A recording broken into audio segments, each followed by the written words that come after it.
Hello dear students, आज के video से हम अपनी नई यूनिट ट्रिग्नोमेट्री स्टार्ट कर रहे हैं। कुल 4 वीडियोस में हम इस यूनिट को करेंगे। आज हम सीखेंगे ट्रिग्नोमेट्री के बेसिक फॉर्मूले। जैसा मैं आपसे पहले भी कहा है मैंने कि ट्रिग्नोमेट्री पूरी तरह से सूत्रों का खेल है, फॉर्मूले का खेल है। जिसको ये सूत्र याद है उसके लिए त्रिकोणमिति सबसे आसान टॉपिक है, और जिसे इन सूत्रों को याद करने में परेशानी है उससे हमेशा ट्रिग्नोमेट्री से डर लगता है। तो आज के वीडियो में मैं ये फॉर्मूले, बेसिक फॉर्मूले आपको लर्न कराऊंगी, और ऐसी ट्रिक से हम इन्हें याद करेंगे कि ज़िंदगी भर आप इन्हें नहीं भूल सकते हैं। अगले वीडियो में हम कुछ एडवांस फॉर्मूले देखेंगे और उनको याद करने की भी बहुत ही इंटरेस्टिंग ट्रिक्स देखेंगे। तो स्टार्ट करते हैं आज का वीडियो। देखिए, सबसे पहले हमें जानना है कि ट्रिग्नोमेट्री यानी कि त्रिकोणमिति होती क्या है। जैसा कि नाम से ही स्पष्ट हो रहा है, ट्रिग्नोमेट्री यानी कि ऐसा शेप जिसमें 3 एंगल, 3 कोण होते हैं, दैट मीन्स अ ट्रायंगल, एक त्रिभुज। तो त्रिभुजों से जुड़ी गणनाएं हम जिसमें करते हैं उसे हम ट्रिग्नोमेट्री कहते हैं। खास तौर पे हम लोग राइट एंगल ट्रायंगल जो होता है, यानी कि आपका जो समकोण त्रिभुज होता है, समकोण त्रिभुज के बारे में हम यहाँ पर पढ़ते हैं। ट्रिग्नोमेट्री नॉर्मल ट्रायंगल्स में भी यूज़ हो सकती है, लेकिन इसका ज़्यादा यूज़ जो होता है वो समकोण त्रिभुज में होता है, यानी कि जिसका एक एंगल कितना होता है, 90 डिग्री का होता है। तो जैसे ये एक समकोण त्रिभुज है जिसका एक एंगल 90 डिग्री है, और आपको एक एंगल ये वाला दिया है थीटा।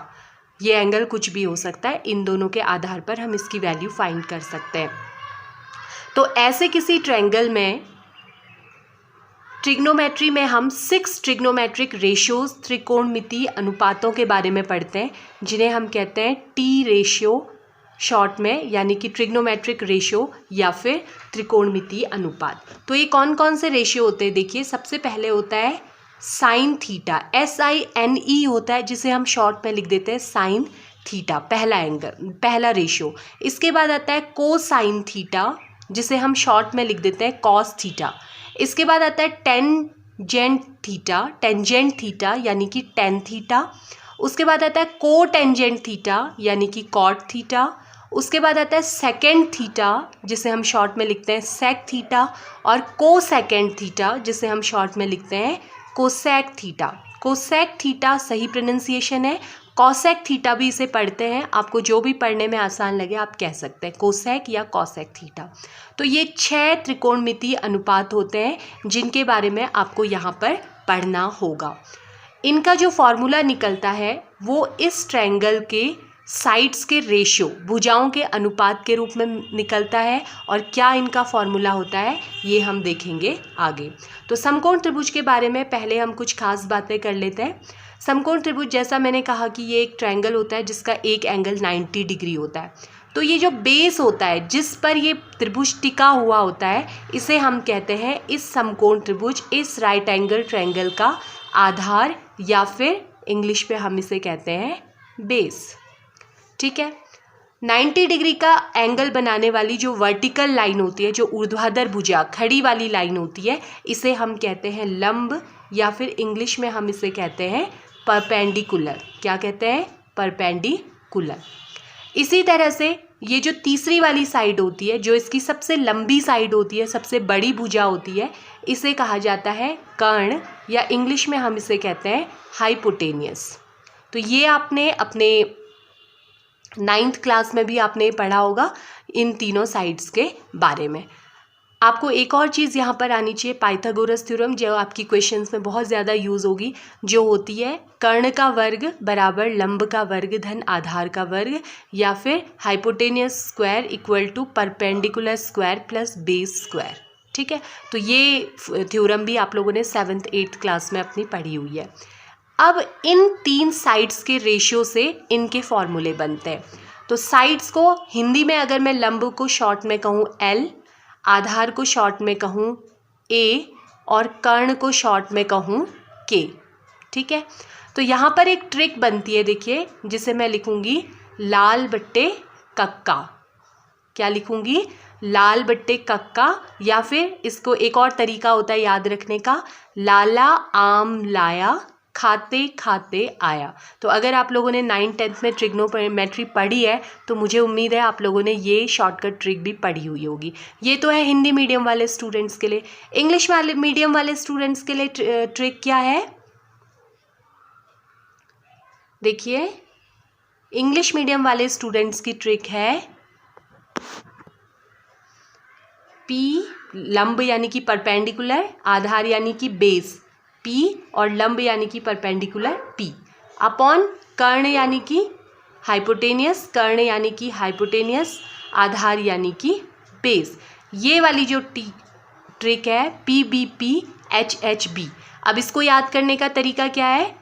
पाकिस्तान भूखा प्यासा, हिंदुस्तान हरा भरा। P for Pakistan, B for भूखा, P फॉर प्यासा, H for Hindustan, H for हरा, B फॉर भरा। तो पाकिस्तान भूखा प्यासा, हिंदुस्तान हरा भरा, या फिर लाला आम लाया, खाते खाते आया। ये दोनों ट्रिक्स हैं आपको याद करने की फॉर्मूले। अच्छा, अब इन ट्रिक्स से फॉर्मूले कैसे बनते हैं? देखिए, इनसे रेशियो बनेंगे हमारे। जैसे जो ये पहला वाला बन रहा है L/K यानी कि लंब बट्टे कर्ण, तो जो साइन थीटा का फॉर्मूला होता है वो होता है लंब बट्टे कर्ण, या आप L/K भी लिख सकते हैं शॉर्ट में, और या फिर इसको इंग्लिश में जो देखेंगे तो ये फर्स्ट वाला जो होता है साइन थीटा का फॉर्मूला होता है P/H यानी कि परपेंडिकुलर अपॉन हाइपोटेनियस। तो मैं शॉर्ट में इसको L/K हिंदी में या फिर P/H लिख देती हूँ इंग्लिश में। ठीक है, इसी तरह से कॉस थीटा का जो फॉर्मूला बनेगा इस सेकेंड वालों से बनेगा, आधार बट्टे कर्ण, या फिर आप इसे कह सकते हैं बेस अपॉन हाइपोटेनियस। तो आधार बट्टे कर्ण कहेंगे या फिर आप इसे कह देंगे बेस अपॉन हाइपोटेनियस। ये कॉस थीटा का फॉर्मूला बन गया। फिर आई टेन थीटा की बात। टेन थीटा का फॉर्मूला बनेगा L/A, लंब बट्टे आधार, या फिर ये तीसरा वाला परपेंडिकुलर अपॉन बेस। तो ये हो जाएगा लंब बट्टे आधार और परपेंडिकुलर अपॉन बेस, आप अपने अपने मीडियम में जो भी लिखना चाहे। अब कॉट, सेक और कोसेक की बात आती है। अब देखिए यहाँ पर को क्या होता है कि इन शुरू के ये जो 3 रेशियो हैं, ये आखिरी 3 रेशियो इनसे पेयर बनाते हैं। साइन थीटा का जो पेयर होता है वो होता है कोसेक थीटा के साथ। ठीक है, साइन थीटा का पेयर होता है कोसेक थीटा के साथ, यानी इनमें क्या होता है? देखिए, जो साइन थीटा का रेसिप्रोकल यानी कि व्युत्क्रम, या आप उल्टा कह सकते हैं, वो होता है कोसेक थीटा। तो कोसेक थीटा का हम क्या कहते हैं? 1/sin theta. ठीक है, अच्छा, अब उसके बाद क्या दूसरा? Cos theta. कॉस थीटा का पेयर होता है, कॉस थीटा का पेयर होता है सेक थीटा। तो सेक थीटा जो होता है वो कॉस थीटा का रेसिप्रोकल यानी कि उल्टा होता है। सेक थीटा इक्वल्स टू होता है 1/cos थीटा। और टेन थीटा का पेयर बनता है कॉट थीटा के साथ, यानी कि कॉट थीटा जो होता है वो होता है 1/tan थीटा। तो आप याद रखिएगा, साइन और कोसेक एक दूसरे के पेयर होते हैं। कॉस थीटा और सेक थीटा अगला पेयर, और टेन थीटा और कॉट थीटा अगला पेयर। और कोसेक थीटा पेयर कहने का मतलब ये है कि कोसेक थीटा साइन का उल्टा होगा, यानी 1/sin theta. Sec theta equals to 1/cos theta. Cot theta equals to 1/tan theta. अच्छा, एक और यहाँ पर फॉर्मूला आता है टेन थीटा का। टेन थीटा इक्वल्स टू होता है sine theta upon cos theta. ठीक है, ये भी आपको याद रखना है, बहुत यूज़ होता है क्वेश्चंस में, tan theta upon sine theta. और कॉट थीटा अगर हम कहेंगे तो हमने जान लिया है कॉट थीटा टेन थीटा का उल्टा होता है, तो ये आपका बन जाएगा उल्टा, यानी कि cos theta upon sine theta. तो ये फॉर्मूले आपको याद होने चाहिए। अब जैसे मैंने कहा ये रेसिप्रोकल होते हैं, तो कॉट किसका रेसिप्रोकल होता है, किसका उल्टा होता है? टेन का। आपने टेन का फॉर्मूला लिखा लंब बट्टे आधार, तो कॉट का फॉर्मूला हो जाएगा आधार बट्टे लंब, इसका उल्टा P/B यानी कि B/P। इसे आप ऐसे भी समझ सकते हैं। अब आप यहाँ से देखेंगे तो कॉट का फॉर्मूला इधर से बनेगा, टेन का फॉर्मूला यहाँ से बना था, टेन थीटा बना था आपका लंब बट्टे आधार, तो कॉट थीटा आपका बनेगा उल्टा आधार बट्टे लंब। उसके बाद ये नीचे से जो बनेगा दूसरा वाला, ये सेक का फॉर्मूला बनेगा। ऊपर वाला बना था आपका किसका? कॉस थीटा का बना था आधार बट्टे कर्ण, तो सेक थीटा का बनेगा कर्ण बट्टे आधार, कर्ण बट्टे आधार, या इंग्लिश में आप इसे कह देंगे H/B।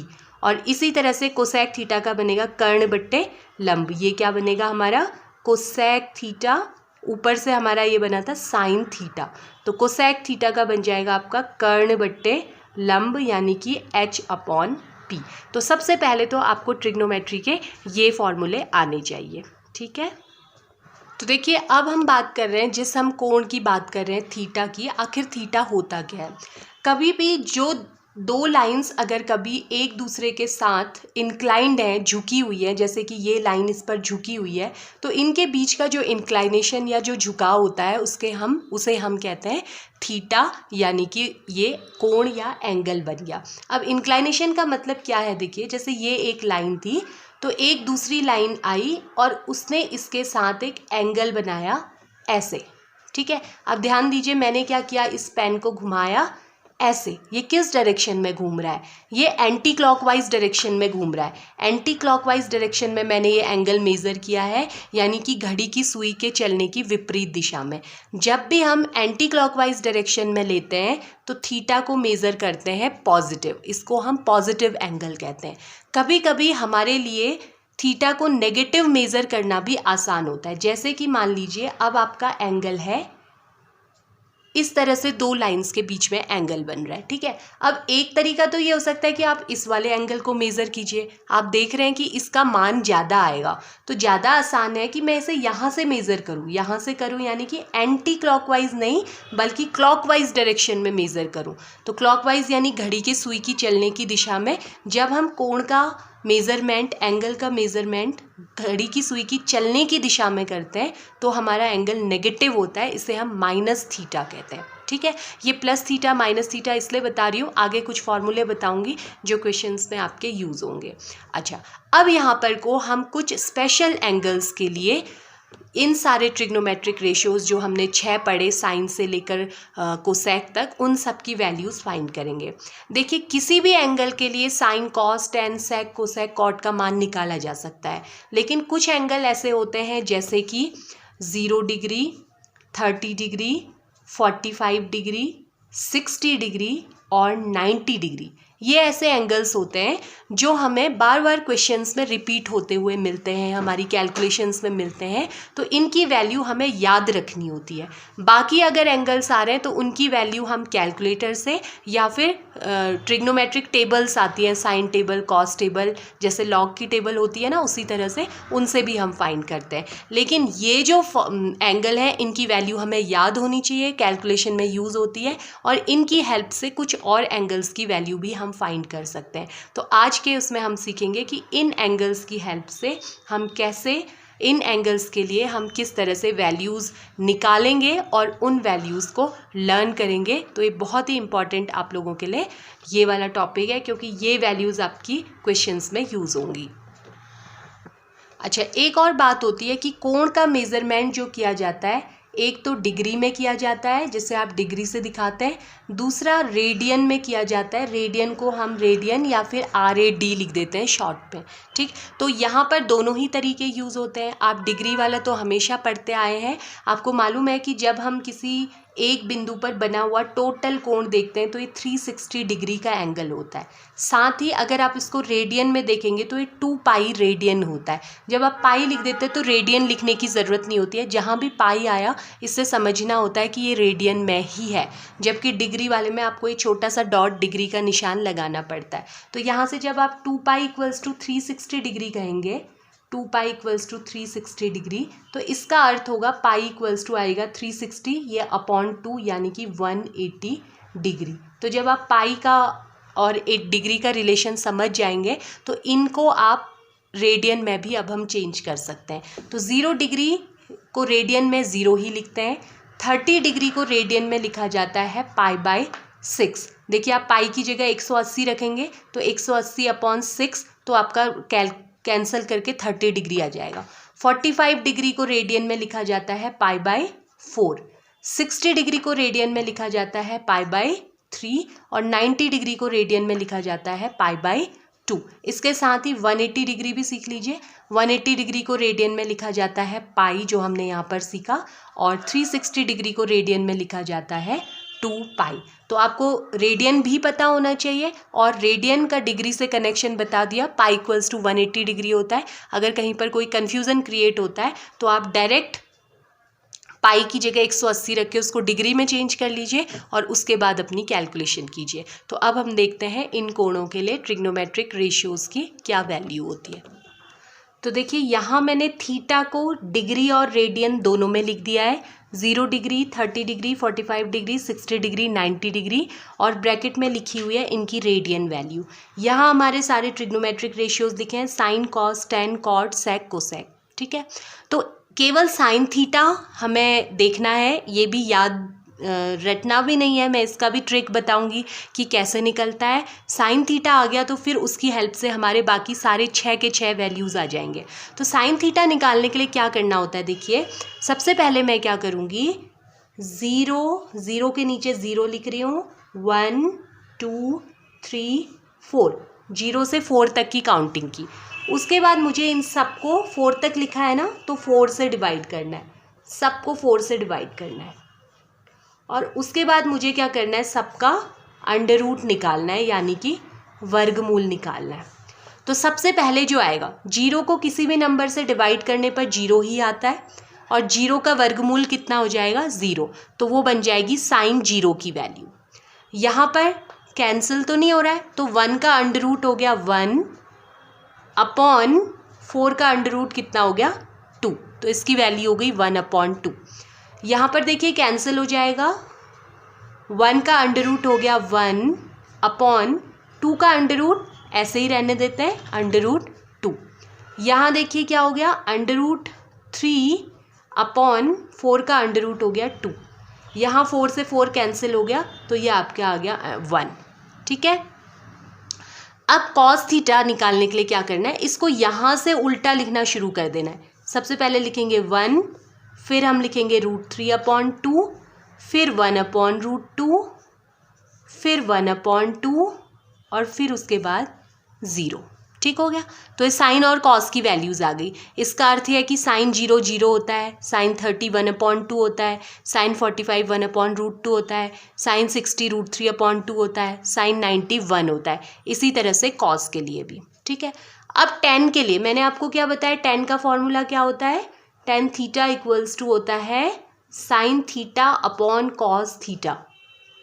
तो sine theta upon cos theta 0/1 सबको डिवाइड कर देना है। 0/1 करेंगे तो 0 को किसी भी नंबर से डिवाइड करने पर 0 आता है। फिर इतना अपॉन इतना, तो 2 से 2 कैंसिल हो जाएगा, सेम डिनोमिनेटर यानी सेम हर होने पर वो कैंसिल हो जाता है। बच गया आपका 1/√3। ये हो गई आपकी 10/30 की वैल्यू। उसके बाद यहाँ √2 से √2 कैंसिल हो जाएगा, 1/1 हो जाएगा 1। यहाँ 2 से 2 कैंसिल होगा, √3/1 हो जाएगा √3। 1/0, 1/0।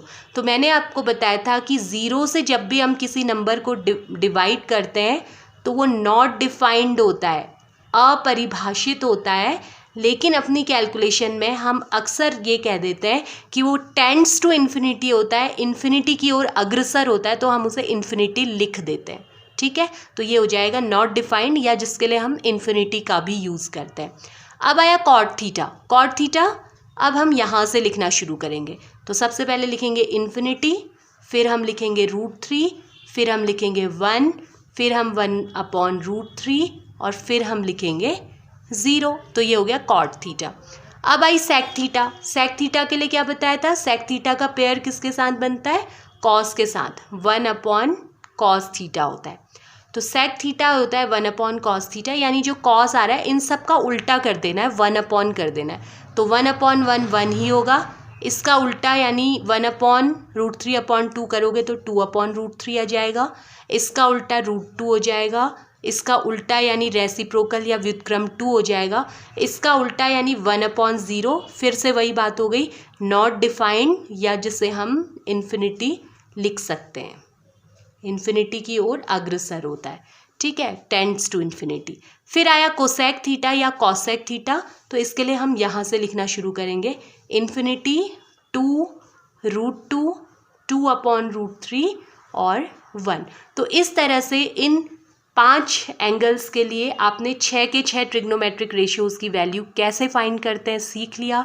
ये वैल्यू आपको टेबल बनानी तो आनी चाहिए, लेकिन क्वेश्चंस में आपके सीधे आएगा जैसे 10 30, तो आप 10 30 के लिए इतनी बड़ी टेबल नहीं बनाएंगे, आपको ये वैल्यूज़ लर्न भी होनी चाहिए। कम से कम साइन कॉस और टेन के लिए आपको ये सारी वैल्यूज़ बाय हार्ट याद होनी चाहिए। इनकी हेल्प से आप कॉट सेक कोसेक निकाल सकते हैं। सारे फॉर्मूले आपको साइन कॉस 10 के लिए सीखने हैं, कॉट सेक कोसेक उनकी हेल्प से निकल जाते हैं। तो ये थी कुछ इंपॉर्टेंट एंगल्स के लिए ट्रिग्नोमेट्रिक रेशियोज़ की वैल्यू। अब हम आते हैं ट्रिग्नोमेट्रिक आइडेंटिटीज़ पर। ये महत्वपूर्ण सर्व समीकरण हैं ट्रिग्नोमेट्री की 3, जो आपको याद होनी चाहिए। ये क्वेश्चंस में आपकी बहुत ज़्यादा यूज़ होती हैं, तो कोई ऑप्शन नहीं है, ये ट्रिग्नोमेट्रिक आइडेंटिटीज़ आपको याद करनी ही है। तो पहली आइडेंटिटी होती है sine square theta plus cos square theta equals to 1। इसकी हेल्प से 2 और निकाल सकते हैं आप। कॉस स्क्वायर थीटा इधर जाएगा तो 1 minus cos square theta equal to sine square theta बन गया, और cos square theta equals to ये इधर भेज देंगे तो 1 माइनस साइन स्क्वायर थीटा। तो ये सबसे ज़्यादा यूज़ होने वाली आइडेंटिटी है जो आपको आनी चाहिए, और इसकी हेल्प से ये दोनों भी निकालते कैसे हैं पता होना चाहिए। अगली आइडेंटिटी है sec square theta equals to 1 plus tan square theta. इसी से मिलती जुलती है cosec square theta equals to 1 plus cot square theta. यहाँ से सेक स्क्वायर थीटा 1 इधर ले आएंगे तो -1 इक्वल टू बचेगा टेन स्क्वायर थीटा, और अगर टेन स्क्वायर थीटा को इधर लाएंगे तो sec square theta minus tan square theta equals to 1। इसी तरह से यहाँ पर भी ये दोनों आइडेंटिटीज़ आ जाएंगी। तो ये फॉर्मूले हैं जो आपको अच्छी तरह से लर्न करने हैं। इसके बाद नेक्स्ट वीडियो में मैं आपको कुछ और इम्पॉर्टेंट फार्मूले बताऊँगी और फिर हम उन पर बेस्ड क्वेश्चंस करेंगे। और मैं लास्ट में फिर से रिपीट कर रही हूँ, अगर आपने ये फार्मूले लर्न कर लिए तो ट्रिग्नोमेट्री का कोई भी क्वेश्चन आप बहुत आसानी से सॉल्व कर सकते हैं। तो इन्हें आज का होमवर्क यही है, आपको ये टेबल बनानी सीखनी है, ये वैल्यूज़ लर्न करनी है, ये आइडेंटिटीज़ लर्न करनी है। कल हम सीखेंगे न्यू फॉर्मूले। तो मिलेंगे नेक्स्ट वीडियो में। Thanks for watching the video.